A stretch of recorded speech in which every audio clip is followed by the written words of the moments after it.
मैं पन्ना लाल की दूसरी बीवी थी। उनकी पहली पत्नी आज से 5 साल पहले गुजर गई थी। जब मैं ब्याह करके पन्ना लाल के घर में आई थी तब पहली बार मेरी नज़र मोहन पर पड़ी थी। तभी से मेरा आकर्षण मोहन के प्रति हो गया था, मगर मैं तो पन्ना लाल की बीवी थी इसलिए उसकी खुटी से बंध गई थी।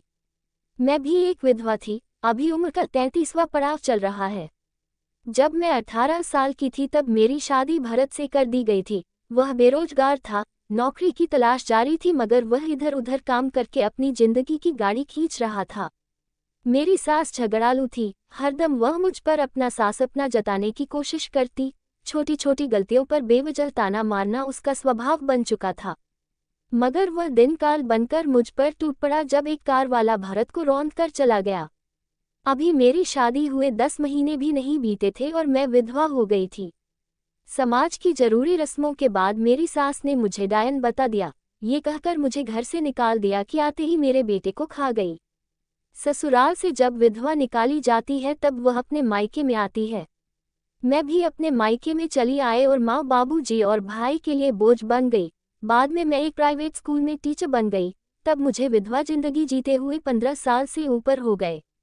समाज के पोगा पंथ के मुताबिक विधवा की दोबारा शादी भी नहीं हो सकती है। मुझे तो अब जिंदगी भर विधवा की जिंदगी जीनी थी। ऐसे में मैं कई बार सोचती थी कि अभी माँ बाप जिंदा है, लेकिन कल वे नहीं रहेंगे तब भाई कैसे रख पाएगा। यही दर्द मुझे हरदम कचोटता रहता था। मैं कई बार सोचती थी कि मैं माँ बाप से अलग रहूं, मगर एक विधवा का अकेले रहना बड़ा मुश्किल होगा। मर्दों के दबदबे वाले समाज में कई भेड़िए उसे नोचने को तैयार बैठे थे। कई वैसी मर्दों की निगाह अब भी मुझ पर गड़ी रहती है। माँ और बाबूजी भी मुझे देखकर चिंतित है। ऐसी कोई बात नहीं है कि सिर्फ मैं ही अपने बारे में सोचती थी। माँ और बाबूजी भी सोचते हैं कि मेरी जिंदगी कैसे कटेगी। वे खुद भी चाहते थे कि मेरी दोबारा शादी हो जाए, मगर समाज की बेड़ियों से वे भी बंधे हुए थे। इसी का कसमकस में समाज के कुछ ठेकेदार पन्ना लाल का रिश्ता लेकर मेरे बाबूजी के पास आ गए। बाबूजी को मालूम था कि पन्ना लाल बहुत पैसे वाला है। उसका भाई गोपाल सेठ के नाम से मशहूर है, मगर दोनों भाइयों के बीच 25 साल पहले ही घर की जायजा को लेकर रिश्ता खत्म हो गया था। आज तक दोनों के बीच बोलचाल बंद है। बाबूजी यह भी जानते थे कि पन्ना लाल 60 साल के ऊपर हैं। ये बेमेल गठबंधन कैसे होगा। तब समाज के ठेकेदारों ने एक ही बात बाबूजी को समझाने की कोशिश की थी कि यह मेरी जिंदगी का सवाल है। पन्ना लाल के साथ मैं खुश रहूंगी। तब बाबूजी ने सवाल उठाया था कि पन्ना लाल नदी किनारे खड़ा हुआ है कि कब बहाव में बह जाए, फिर मैं विधवा की विधवा रह जाऊंगी। तब समाज के ठेकेदार ने बाबूजी को समझाया कि देखो, वह विधवा जरूर हो जाएगी मगर सेठ की जायदाद की मालकिन बनकर रहेगी।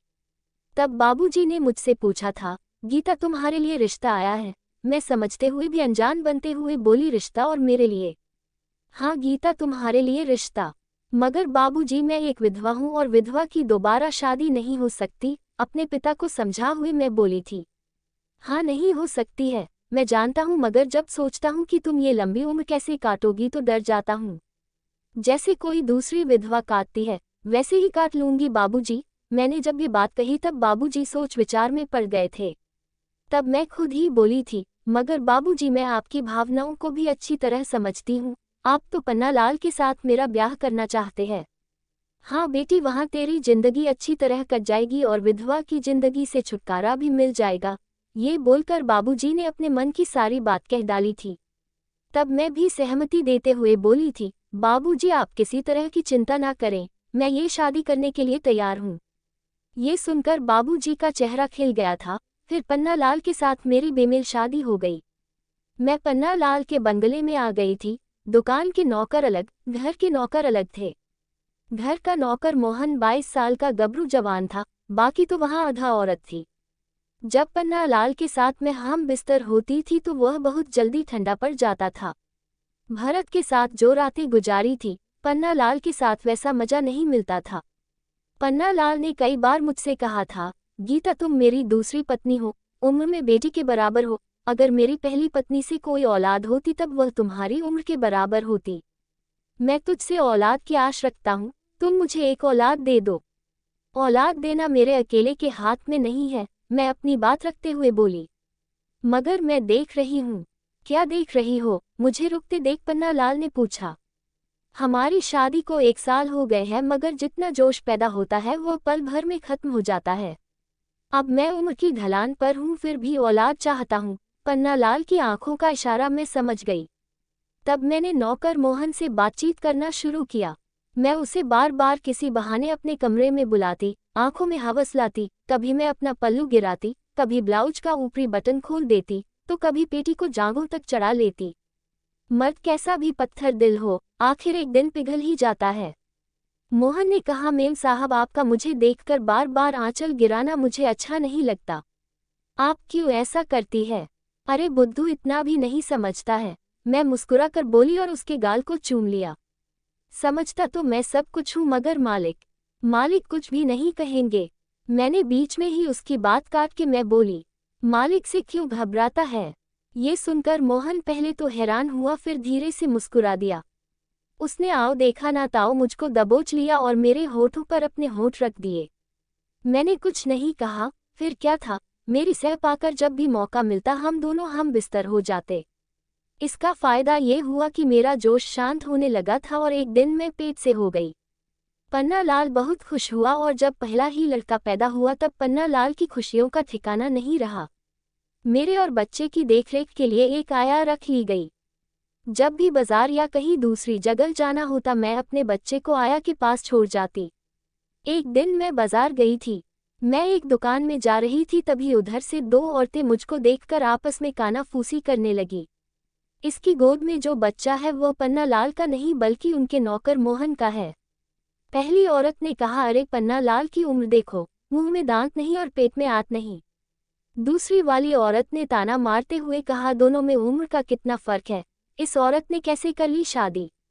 सुना है ये औरत विधवा थी। पहली वाली औरत ने कहा, विधवा थी तो क्या हुआ, अरे उम्र देखकर तो शादी करती।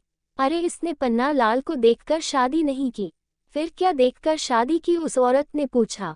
उसकी ढेर सारी दौलत देखकर। आगे की बात मैं सुन न सकी। जिस दुकान पर जाने के लिए मैं सीढ़ियां चढ़ रही थी तभी ये दोनों औरतें सीढ़ियां उतर रही थी। मुझे देखकर यह बात कही तब मैं रुक गई। उन दोनों औरतों की बातें सुनने के बाद दुकान के भीतर ना जाते हुए मैं उल्टे पैर लौटकर फिर कार में बैठ गई। ड्राइवर ने हैरान होकर पूछा, मेम साहब आप दुकान के भीतर क्यों नहीं गई? जल्दी चलो बंगले पर, मैंने अनसुना करते हुए आदेश दिया। आगे ड्राइवर कुछ न बोल सका, उसने चुपचाप गाड़ी स्टार्ट कर दी। जब मैं घर पहुंची और कार से उतरने लगी तब ड्राइवर ने पूछा, मेम साहब जिस दुकान पर आप खरीदारी करने गई थी वहां से बिना खरीदारी किए क्यों लौट आई?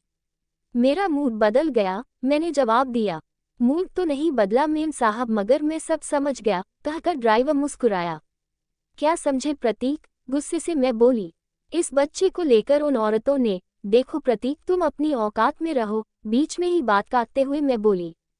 हाँ मेम साहब, मैं भूल गया था कि मैं आपका ड्राइवर हूँ, माफी मांगते हुए प्रतीक बोला। मगर सच बात तो होठों पर आ ही जाती है। क्या सच बात होठों पर आ जाती है? मैंने पूछा। यही मैम साहब कि उन दोनों औरतें ने बच्चों को देखकर कहा होगा कि यह बच्चा सेठ जी का खून नहीं है बल्कि उनके नौकर मोहन का है, प्रतीक ने साफ साफ कह दिया।